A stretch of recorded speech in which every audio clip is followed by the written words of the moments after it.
大家好啊，歡迎收睇今集 Uncle B 啊。咁咧，小弟咧咁啱咧就去呢個 Calgary 旅行啊。咁咧今集咧，因為我都有思考過咧，係咪應該揾個話咁貴咧，係去 Calgary 住。咁咧，所以今集咧就想同大家分享咧呢個冬天去 Calgary 嘅心得同埋感受。咁啊就係又係分衣食住行咁講啦。咁啊，如果本身住 Calgary 嘅朋友咧，唔好介意啊，即係呢個係我小弟呢個10月尾啊喺 Calgary 嘅感受同體驗，就係非常之偏頗同個人主觀嘅。咁啊，大家當意見聽下好啦。咁首先第一咧就先講衣啊，衣咧夏天、春天、秋天，我諗四季都分明嘅。咁咧，但係咧有一個大問題咧，就係冬天咧真係搞唔掂。咁因為我係好怕凍啊，我已經係有着呢個 Canada Goose 啦，然之後 Heattech 啦，然之後係呢個 Columbia 嘅嗰啲咁嘅雪褲咧。咁啊，人哋好似去滑雪咁樣嗰啲裝束嚟㗎。咁啊，我啊喺呢個 Calgary 嘅大街度啊，downtown 嘅大街度咧就行嚟行去。嗰個體感溫度咧係真係好難頂啊！咁啊，我哋去嘅時候咧係大概-16度到0度之間嘅。咁啊，第一日到咧就-16度，冇太陽，夜晚咧凍到我覺得係世界末日咁嘅感覺，係真係一步一驚心，係點解要做人咁嘅感覺？真係好辛苦，我覺得真係辛苦晒咁多離鄉別井尋找他鄉嘅故事嘅咁辛苦咁經營同製造一個咁嘅家俾身邊嘅人，我真係好感動，嗰種凍真係我係唔想做人嘅嗰種凍。咁呢個，但係咧衫嘅話咧，就我覺得其實真係唔錯啊！喺 Calgary 好，我哋即係有去 downtown 啦，又有啲 outlet 啦，咁全部都好 close 嘅，咁咧啲價錢咧都好平啊！尤其是冇咗呢個 PST 之後咧，咁啊係比溫哥華比咧係平好多。咁當然又未到香港或者日本嗰種平啦，咁可能因為嘅紙水匯率問題啦，當然都。咁啊，但係好多嘢咧都係可能 hoodies 特價嘅話咧就50蚊一件啊咁樣。一啲你要 Uniqlo 嘅佢都有一間，咁啊有 H&M 嗰啲當然有啦。咁啊其他經常聽到嗰啲咩 Tommy 啊，林林沈沈嘅 Zara 啊，或者 Hugo Boss 啊，甚至乎咁啊都有嘅。咁所以我覺得都齊嘅，同埋好集中。咁所以我覺得係幾抵玩呢個買衫嘅話。咁啊，如果話特別冬天要咩 fashion，當然又都冇乜，我就冇乜 fashion 啦。我見到啲外國人因為咁啱係呢個萬聖節啊嘛，佢哋仲可以着到短褲同埋呢個背心，我都唔知如何生存。到呢個住啦，住咧就真係平，真係平。咁啊，我諗即係大概了解下啲樓價咧就溫哥華嘅一半左右啦。咁住嘅地方我覺得都叫大嘅，都要闊嘅。即係你如果用同等價錢喺溫哥華比咁係如果要挑剔嘅話就係一啲比較叫做近 downtown 都好㗎啦嘅一啲 community 或者一啲居住嘅一啲 neighborhood 咧，好多地下都係泥嚟㗎，即係唔係concrete paving 嚟嘅，即係唔係有呢個瀝青或者有石屎嘅地嚟㗎。定唔知我因為係已經結晒冰，我睇錯啦。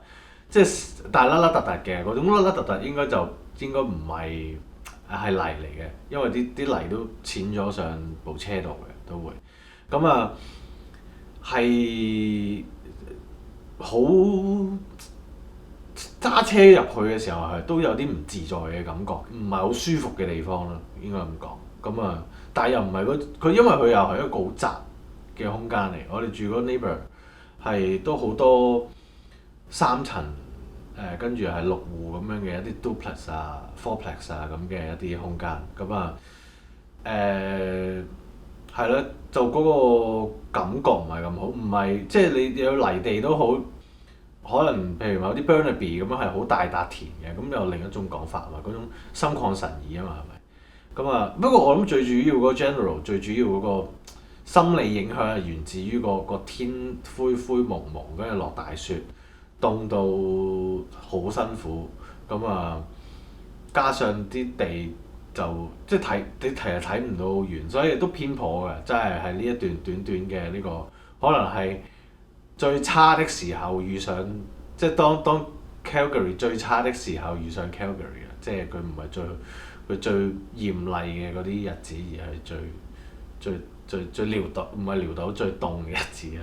咁啊，呢個係住啦。咁啊，行啦，行就基本上揸車係好方便嘅。咁啊，downtown嘅話咧，亦都有呢個路面嘅電車。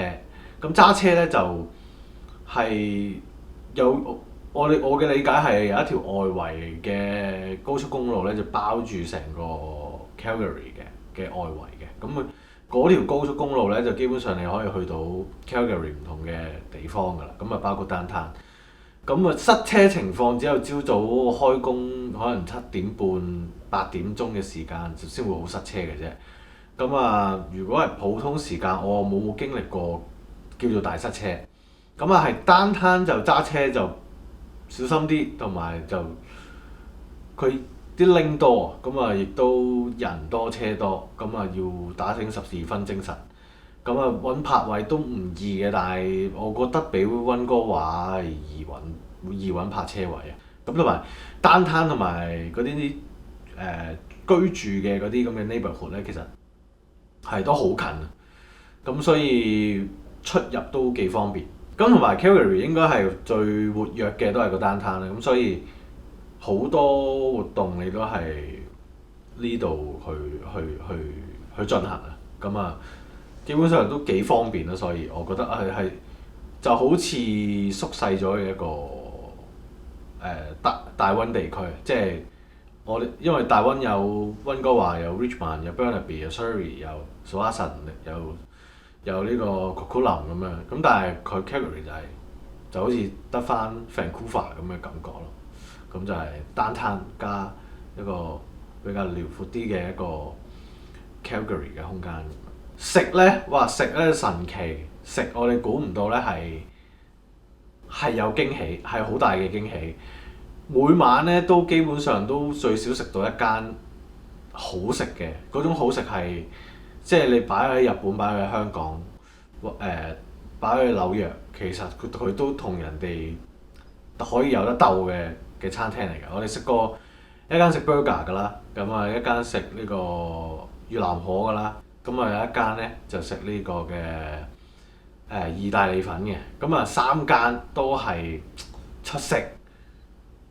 burger 咧我哋係翻去食咗2次，我會形容係人生裡面食到最好食嘅 burger。咁啊嗰間係叫做 Class Crown 嘅呢個 burger。咁啊有機會再同大家咧再詳細講解嗰間嘢有幾好食。咁啊Calgary嘅選擇都多嘅，唐人都多啊，唐餐都有嘅。咁啊各式各樣，其實泰菜啊、越南啊都不缺嘅。可能餐廳嘅數目咧就冇溫哥華咁多，咁你人口數目都冇咁多，咁餐廳數目咁啊當然少啲㗎啦。我呢句都廢話嚟嘅，係咪？咁啊，但係佢哋嗰個質素嗰個好嘅程度咧，我覺得係應該係非常非常好啊。雖然我 sample size 得4-5間啦，咁啊 throughout 呢幾日都係食過4-5間啫嘛，但係嗰個揀中個命中率啊 ，Google 話好食嘅咧，即係 Google review 話好食咧，都真係好食。你知呢邊大溫地區，你 Google 話好食咧，都可以好難食噶嘛。即係唔知係咪有人買 like 咁樣啦，係咪先？咁啊〜基本上就係呢幾日經歷完呢個 Calgary 劇凍嘅呢個日子之後咧嘅感受。你問我本人係咪對 Calgary 或者對 Alberta 仲有幻想咧？我就冇幻想㗎啦。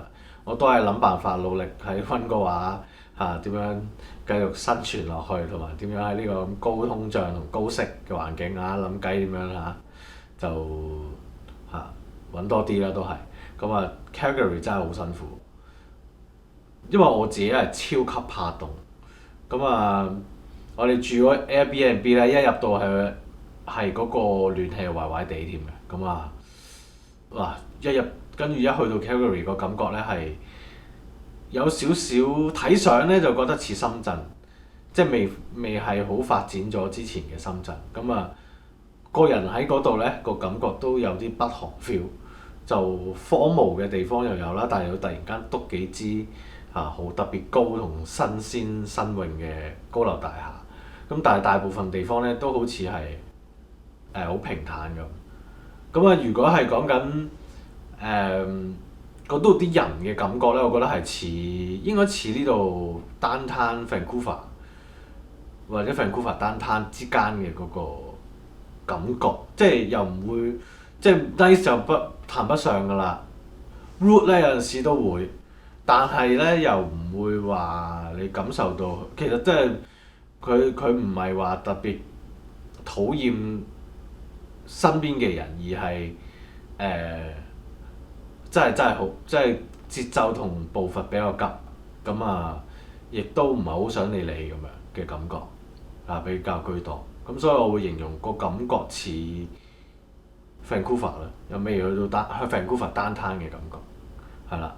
啲人咧走車係 OK 嘅，係會打燈未必一定讓，但係佢都係揸得快嘅。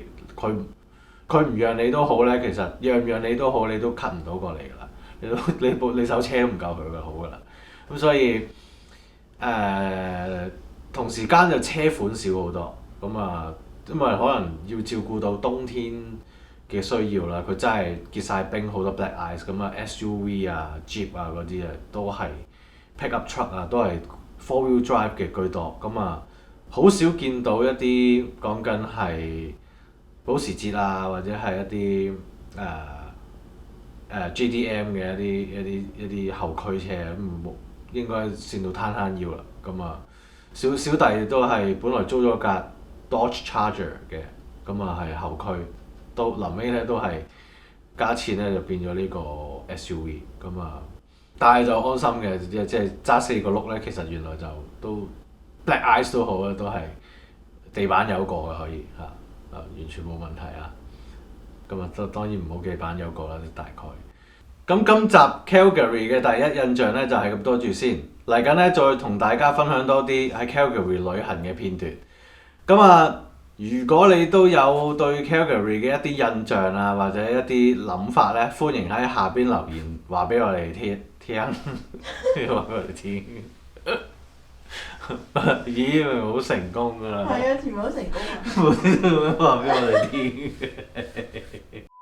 如果你對 Calgary 有咩印象有咩感受有咩睇法咧，都歡迎喺下邊留言同我哋傾下偈。記得 comment、like、subscribe 同 share。我哋下次再見，拜拜。